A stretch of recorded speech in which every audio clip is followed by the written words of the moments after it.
Zé Mário Branco em 5 episódios. Mais um. Terceiro episódio, a encenação sonora e a música dos outros. Um programa do CESEM, Centro de Estudos de Sociologia e Estética Musical, com financiamento da FCT, realizado e apresentado por Sara Maia e editado por Mateus Ribeiro Gomes. Este programa surge de um constante aprofundamento da vida e obra de José Mário Branco ao longo do meu percurso. Eu sou a Sara Maia, sou musicóloga e cantora lírica. O gosto pela canção de intervenção sempre foi uma constante ao longo da minha vida, e foi neste mesmo gosto que me encontrei com o trabalho do Zé Mário. No entanto, ao longo do tempo, fui-me apercebendo de quão variado é este artista. Surgem assim um conjunto de episódios que correspondem às várias temáticas que me suscitaram curiosidade na vida do Zé Mário. Queima o sol por trás do monte. Recapitulemos um pouco o que abordámos nos 2 episódios passados. Para Zé Mário Branco, a criação de uma canção divide-se em 3 campos. Além do primeiro aspecto de criação, que abordámos no primeiro episódio, o próprio ato de composição, para Zé Mário existem ainda 2 momentos onde a canção se cria, passando a ser uma criação partilhada. Na interpretação ao vivo, que foi o tema do episódio passado, onde abordámos em particular o álbum Ser Solidário, e temos ainda a criação partilhada em diferido, que corresponde ao registro da canção e da sua difusão, em algum tipo de suporte, seja ele físico ou atualmente maioritariamente digital. Chegamos assim ao terceiro ponto da criação de Zé Mário Branco, que ainda não falámos. Zé Mário gravou vários discos seus, começando em Paris, já que se encontrou lá exilado entre 63 e 74, e participou em inúmeros discos de amigos e colegas. Ao processo de criar e gravar as canções, ele faz a analogia dos filhos que crescem e saem de casa. Há a incerteza, o medo e a sensação de que existem fora de nós próprios.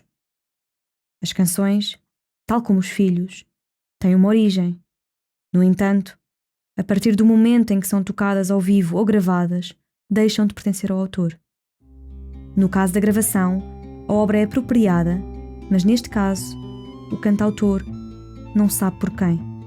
Não conhece o público por não estar ao vivo e é assim, segundo José Mário, um processo de criação partilhada, mas em diferido.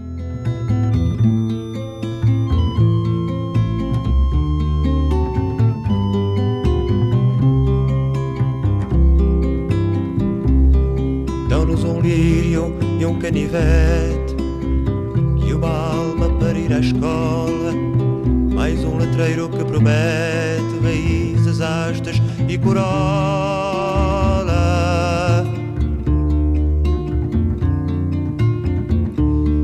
Dão-nos um mapa imaginário que tenha forma de uma cidade, mais um relógio e um calendário onde não venha a nossa idade.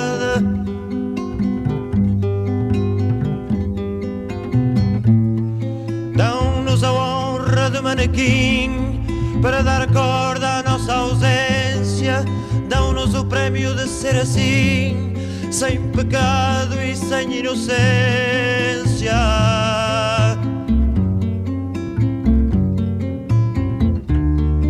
Dão-nos um barco e um chapéu para tirarmos o retrato. Dão-nos bilhetes para o céu, levado à cena num teatro.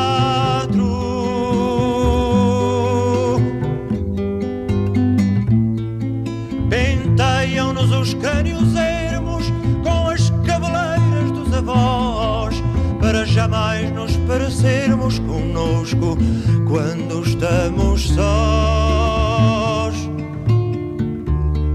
Dão-nos um bolo que é a história da nossa história sem enredo, e não nos soa na memória outra palavra para o medo.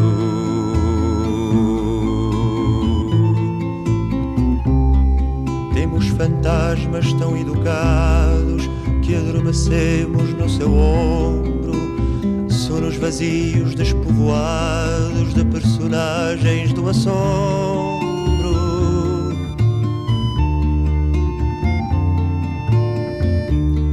Dão-nos a capa do Evangelho e um pacote de tabaco. Dão-nos um pente e um espelho para pentearmos um macaco.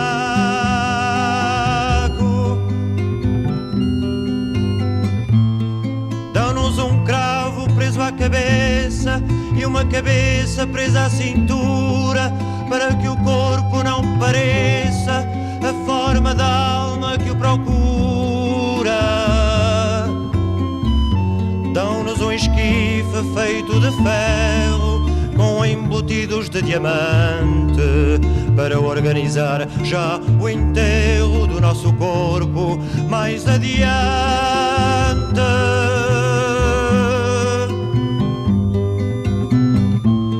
Dão-nos um nome e um jornal, um avião e um violino, mas não nos dão o animal que espeta os cornos no destino.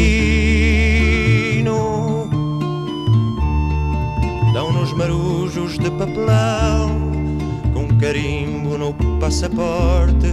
Por isso a nossa dimensão não é a vida, nem é a morte.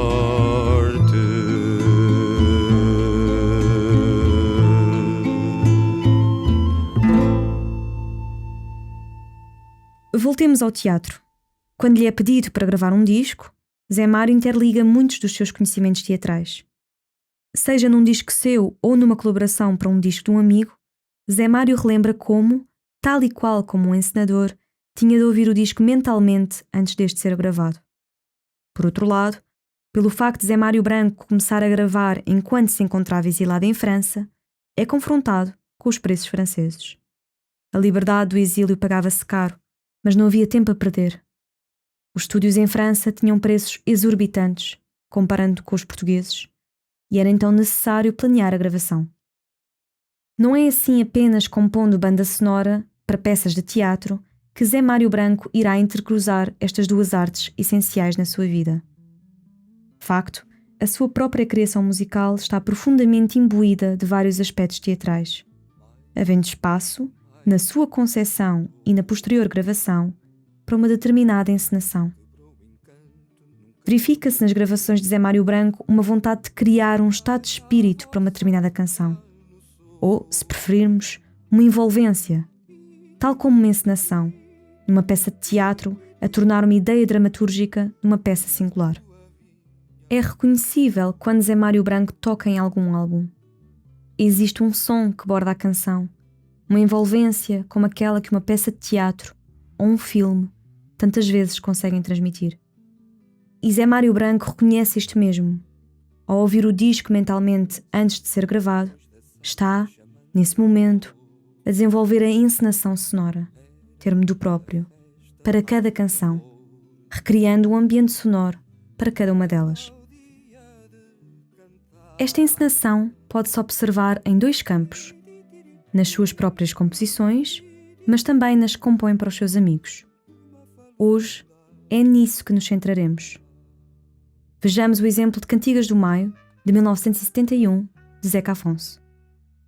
Este álbum é gravado pela editora Orfeu, em Paris, no Château d'Hérouville, um palacete do século XVIII que fora transformado em estúdio, dotado de equipamento de grande qualidade, e que inclusivamente contou com vozes, mais tarde, de Pink Floyd, Elton John ou David Bowie. A preocupação pelo preço de aluguer a que nos referimos era um fator para o trabalho de produção de Zé Mário, que já conhecia o estúdio, pois gravara meses antes o seu primeiro álbum Mudam-se os Tempos, Mudam-se as Vontades. É neste sentido que Zé Mário Branco desenvolve uma intensa ligação com o técnico de som francês Gilles Salé, para poder organizar de um modo muito sistemático as gravações sem desperdiçar instantes, levando, inclusivamente, um mapa cronológico para as gravações. Assim, além da qualidade de som captada no Château d'Hérouville, o trabalho de direção musical, o da encenação sonora, sobressai. É precisamente ao referir-se ao seu papel de direção musical deste álbum que o cantor refere ao próprio Zeca. Eu não estou a fazer arranjos, estou a fazer encenações sonoras. Eu tenho que criar um ambiente sonoro tal que a canção passe para lá com aquela energia, aquelas emoções que têm quando vais para o palco e cantas aquilo. Tentando recriar assim o fluxo do presente que se observa numa apresentação ao vivo para uma gravação, que chegará a um público desconhecido, o ambiente sonoro do álbum, a ordenação das músicas, não será ao acaso. Correspondem a uma atmosfera única para cada uma delas, para que cada uma exista por si própria e que mais tarde se fundiria na atmosfera do álbum, transmitindo uma determinada ideia de unidade, como a que temos num concerto ao vivo. Assim, os acompanhamentos à viola de José Afonso, vindos da herança coimbrã e valorizados até então por não se sobreporem à mensagem textual, dão lugar aos complexos acompanhamentos, se é que podemos assim chamar, deste álbum. Atentem, ouçam os sons por detrás das palavras. As sonoridades deste disco são de facto muito diversificadas, apresentando instrumentos que não se ouviam com frequência no panorama musical português, como percussões como a darbuca, o bongo berbere, entre outros. Atentemos ao caso de encenação sonora de Senhor Arcanjo e peço que se preste especial atenção ao início da obra.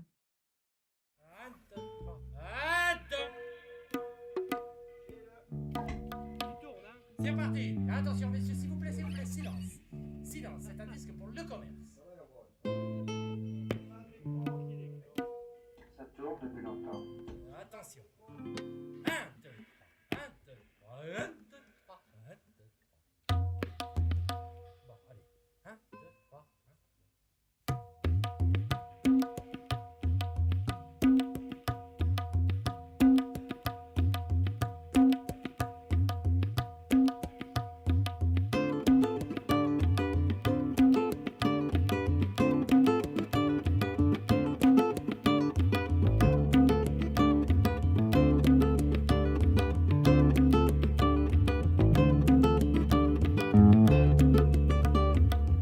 Não se ouve, pá. 1, 2, 3, 1, 2, 3.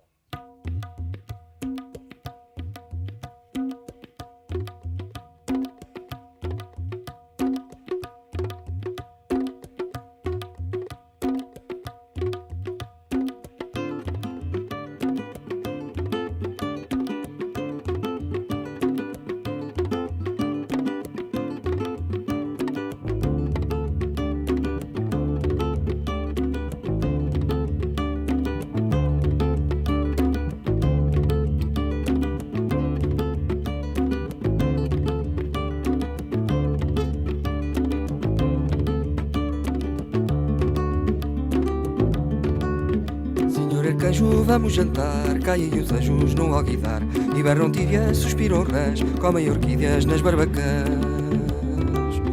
Entra na porta, a menina vai, aprova uma torta desta papaya, palitos dentes, põe-te a cavar, dormem videntes no ultramar.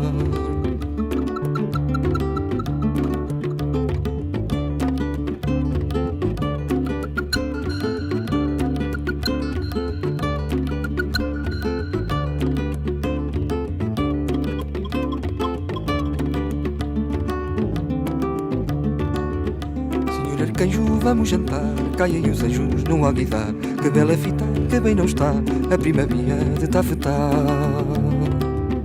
E vai o lente como o repolho, parte-se um pente, fura-se um olho, a pacotilha tem mais amor, a gargantilha do regedor.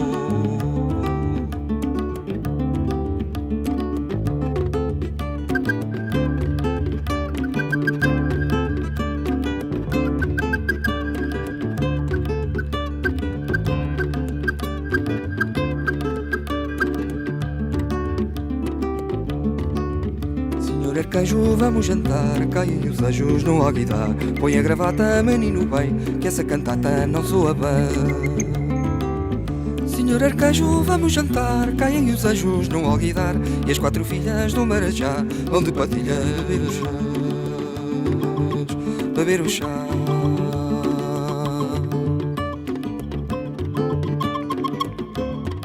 Acabámos de ouvir a peça que abre o álbum.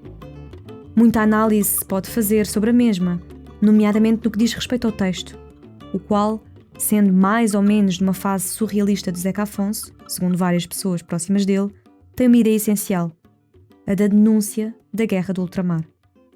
Também uma análise detalhada sobre a melodia poderia ser aqui avançada, que se entrelaça com a percussão numa quase cantiga de roda, marcada pela repetição de frases e pela parecença entre todas elas, característica comum na música para dança. No entanto, não é nestes pormenores analíticos, e que importantes são eles para compreendermos a canção, que hoje me quero debruçar. Acima de tudo, quero compreender a envolvência, o estado de espírito da canção, que a torna uma encenação sonora. Ouçamos de novo o início.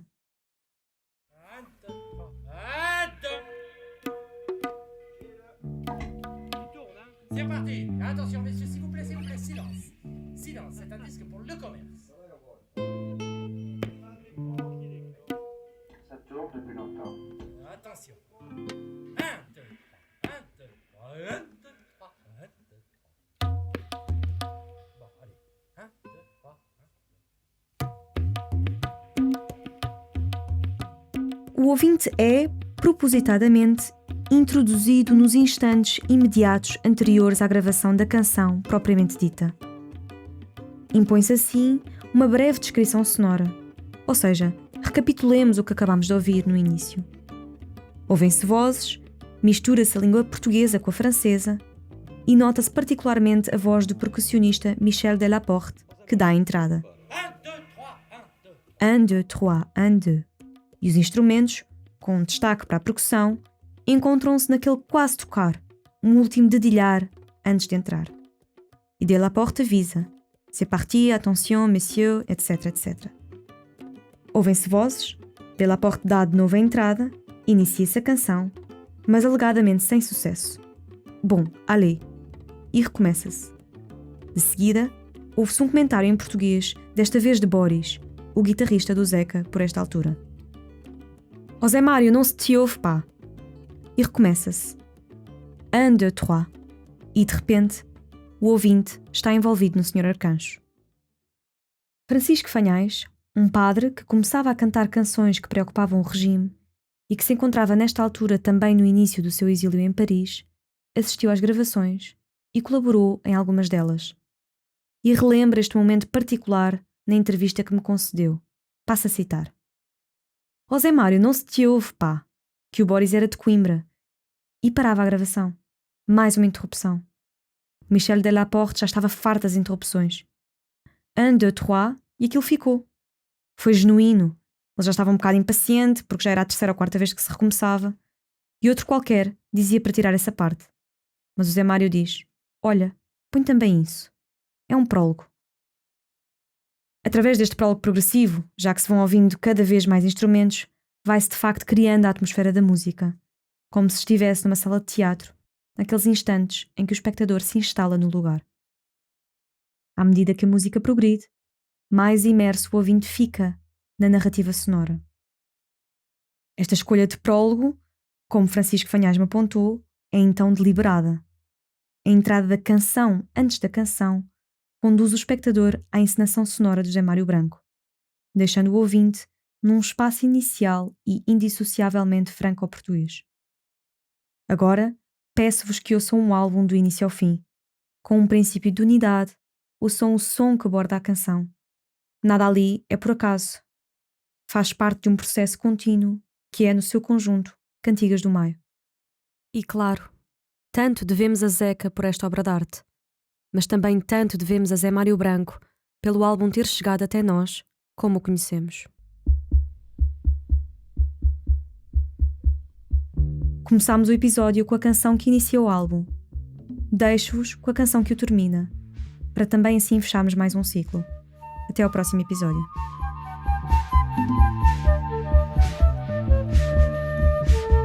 Cobra-te canalha na mortalha, hoje o rei vai nu. Os velhos tiranos de há 1000 anos morrem como tu. Abre uma trincheira, companheira, deita-te no chão. Sempre à tua frente viste gente de outra condição.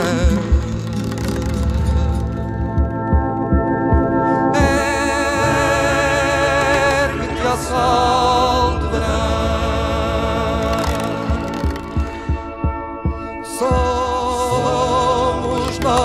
teus cantores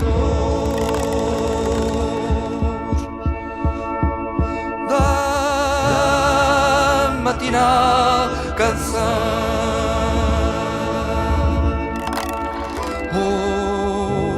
Ouvem-se já os rumores, ouvem-se já os clamores, ouvem-se já os tambores.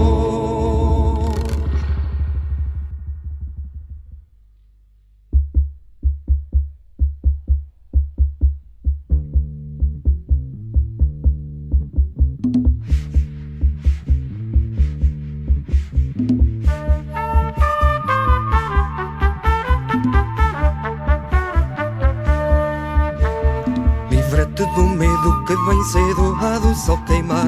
E tu, camarada, põe-te em guarda que te vão matar. Venham lavradeiras, montadeiras deste campo em flor, venham enlaçadas de mãos dadas semear o amor.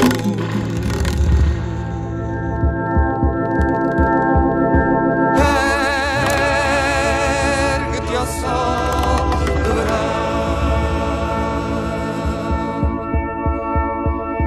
somos nós os teus cantores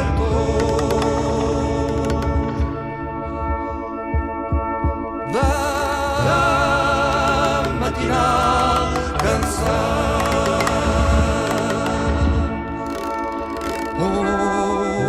Ouvem-se já os rumores, ouvem-se já os clamores, ouvem-se já os tambores.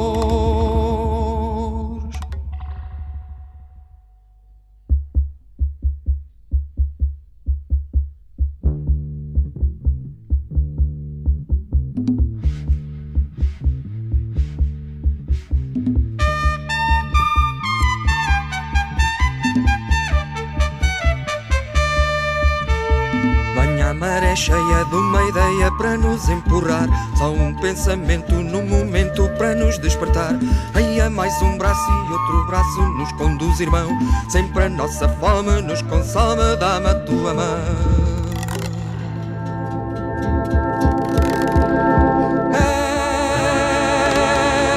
Ergue-te ao sol de verão, somos nós os teus cantores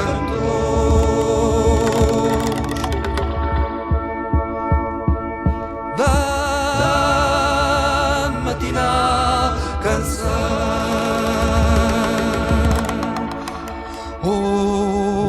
Ouvem-se já os rumores, ouvem-se já os clamores, ouvem-se já os tambores.